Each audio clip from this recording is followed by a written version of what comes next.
Akan kongsi pula quick review on one dimensional heat conduction.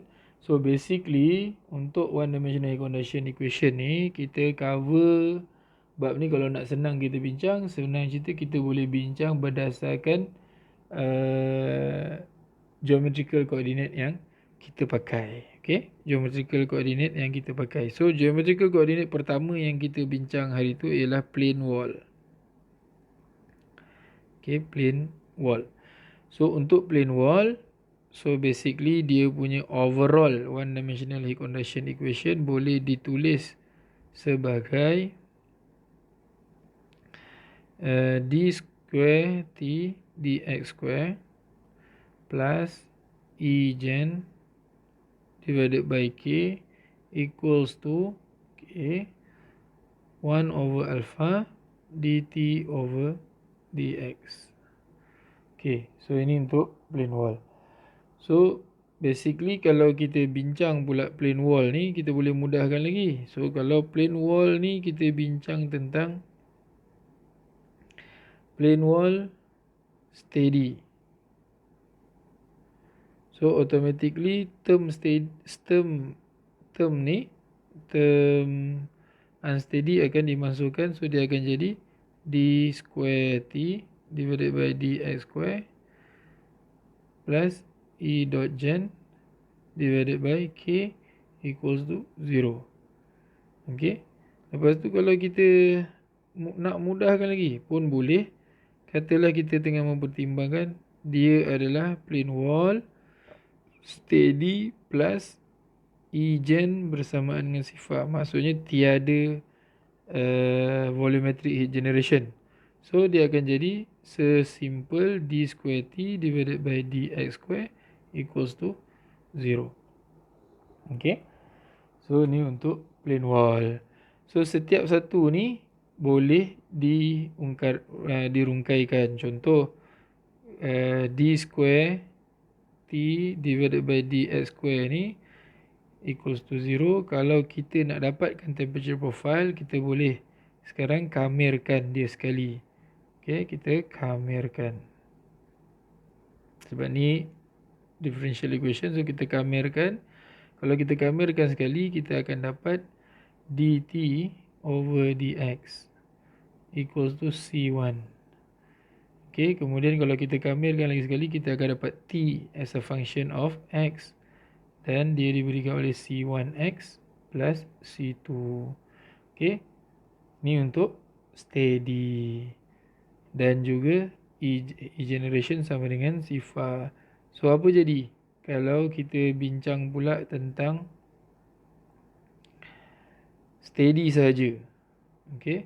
Untuk steady maknanya equationnya diberikan oleh d square t dx square plus E dot gen divided by k equals to 0. So macam mana kita kena olah. Kita akan dapat dulu, kita akan boleh tulis balik persamaan ni sebagai d square t divided by dx square equals to minus negative e gen divided by k.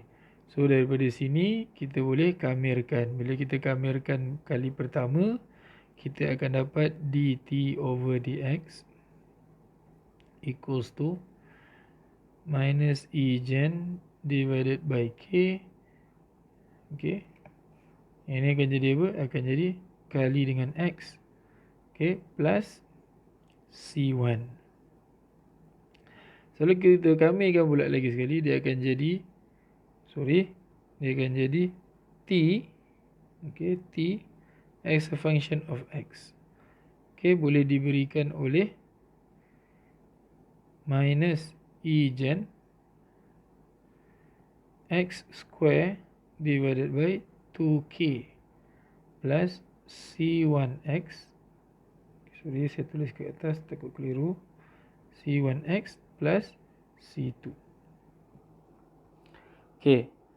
So ni adalah dua temperature profile yang biasa kita gunakan. Yang pertama yang ini, yang kedua adalah yang ini. Ini untuk case plane wall.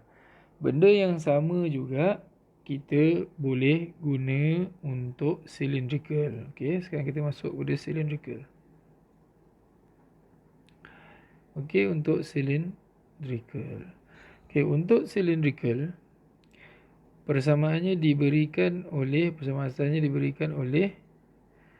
okey 1 over R d over dr R dt over dr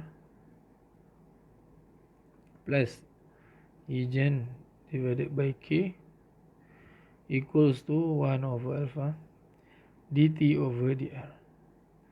Okey, ini persamaan asas, sama macam yang tadi, persamaan asas, persamaan penuh dia. So apa akan jadi kalau kita sedang mempertimbangkan steady? Okey, steady heat conduction. So dia akan jadi 1 over R d over dr R dt over dr plus Egen equals to 0. Ataupun kita boleh juga tulis dalam bentuk yang berbeza. Kita rearrange lah. Itu mathematical arrangement yang kita boleh buat. Okay. So macam mana pula kalau kita bincang tentang steady, lepas tu tambah lagi dengan satu lagi condition, no heat generation. So apa akan jadi? Dia akan jadi semudah-mudah equation. Dia akan jadi d over dr. Okay. R dt over dr sama dengan sifar. Okay. So dalam kes ini, kalau kita cuba cari T dia, kita boleh olah, kita akan dapat, okay, kalau kita kamerkan ni sekali, okay, kita ambil equation ni, equation d over dr R dt over dr. So kalau kita kamerkan sekali, okay, kita kamerkan. Kalau kita kamerkan sekali, apa akan jadi? Kita akan dapat satu ungkapan baru di mana kita boleh diberikan oleh R. Okay. R dt over dr. Okay. R dt over dr bersamaan dengan C1. So kita kena susun balik.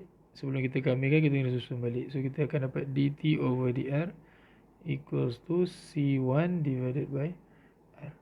So bila kita kamerkan lagi sekali, kita akan dapat T bagi R, yang adalah arah R, as function of R, boleh diberikan oleh, okay, boleh diberikan oleh C1. Kalau sebab 1 per R, so kalau kita kamerkan, dia akan jadi ln. Okay, C1 ln R tambah C2. Sama macam plane wall, C1 dan C2 punya value perlu dicari menggunakan boundary condition. So macam mana pula bagi kes steady sahaja? Bagi kes steady sahaja.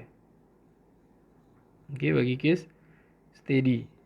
Ini tadi bagi kes steady plus Egen sama dengan kosong. So bagi kes steady, so apa akan jadi? Okay, tulis steady pun dah tak betul. Steady. Okay, apa akan jadi? Okay, untuk kes steady saja with heat generation, kita akan ada temperature profile yang berbeza. Okay, kenapa dia berbeza? Sebab memang berbeza. Dia punya derivation dia berbeza. Sebab kita ada persamaan kita sekarang ni ialah 1 over R, okay, d over dr dalam kurungan R dt over dr. Okay, kita susun balik, dia akan jadi equals to minus Egen divided by K.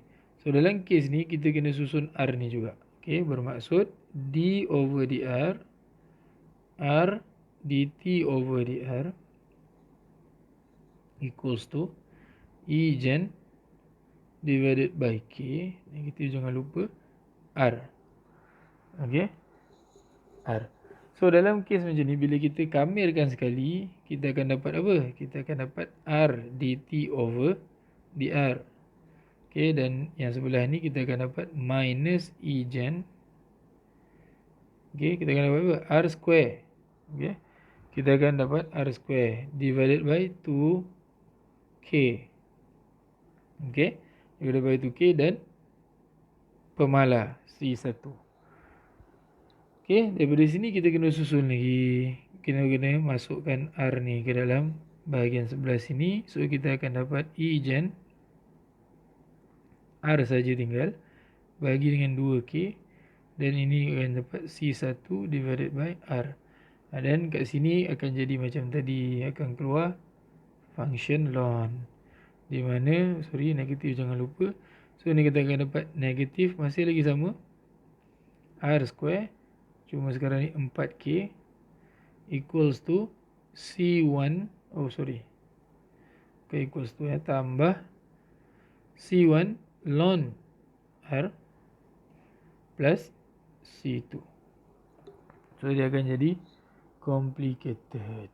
Okay, dia akan jadi complicated. Okay, so macam tu gaya dia. Okay, macam tu lah gaya dia, dan kita kena pandai mengolah. Okay, so sekarang ni daripada semua-semua ni kita kena pandailah guna untuk cari C1 dan C2. Okay, ada lagi satu geometrical coordinate, iaitu spherical. Saya rasa macam banyak sangat untuk saya cover sebagai ni. So saya harap awak boleh gunakan masa sendiri untuk tengok spherical coordinate macam mana. Okay, so basically that's all untuk quick review kita. Pandai-pandai pilih mana yang nak guna, dan kena tahu macam mana nak guna. Okay.